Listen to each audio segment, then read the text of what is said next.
وعلیکم السلام ورحمۃ اللہ وبرکاتہ۔ اللہ سبحانہ و تعالیٰ نے رمضان المبارک کے روزے مسلمانوں پر فرض کیے ہیں،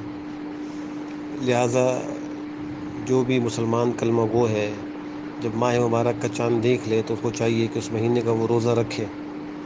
الا یہ کہ کوئی آدمی بیمار ہو یا بہت زیادہ بوڑھا ہو اور بیماری بھی ایسی ہو کہ اس سے شفا یاب ہونے کی امید نہ ہو یا ڈاکٹر اس کو لاعلاج قرار دے رہے ہوں، تو ایسی صورت میں وہ آدمی اپنے روزے کا فدیہ دے سکتا ہے،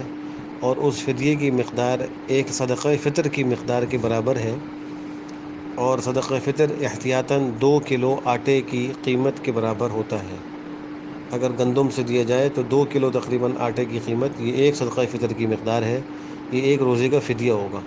لیکن یاد رہے کہ یہ فدیہ اس وقت ہے کہ جب بیماری سے بالکل شفا کی امید نہ ہو، یا ڈاکٹرز کہہ رہے ہوں کہ لا علاج ہے اور اس کے صحت مند ہونے کی بظاہر کوئی امید نہیں ہے، تو پھر ایسی صورت میں یہ بہت زیادہ بوڑھا ہو گیا ہے کہ اب اس میں ہمت و طاقت کا دوبارہ آنا بظاہر مشکل نظر آ رہا ہے، روزہ نہیں رکھ سکتا، تو یہ 2 صورتیں ہیں جن کے اندر وہ روزے کا فدیہ دے دے گا اور روزہ اس کے ذمے نہیں رہے گا۔ لیکن اگر کسی نے فدیہ دے دیا اور بعد میں اس کو روزہ رکھنے کی طاقت حاصل ہو گئی اور کو شفا یابی مل گئی، تو ایسی صورت میں یہ فدیہ صدقہ شمار ہوگا اور اس کو ان گزرے ہوئے روزوں کی قضا ہی کرنی پڑے گی۔ دوسری بات یہ ہے کہ جو عام مریض ہوتے ہیں جو وقتی طور پر بیمار ہو جاتے ہیں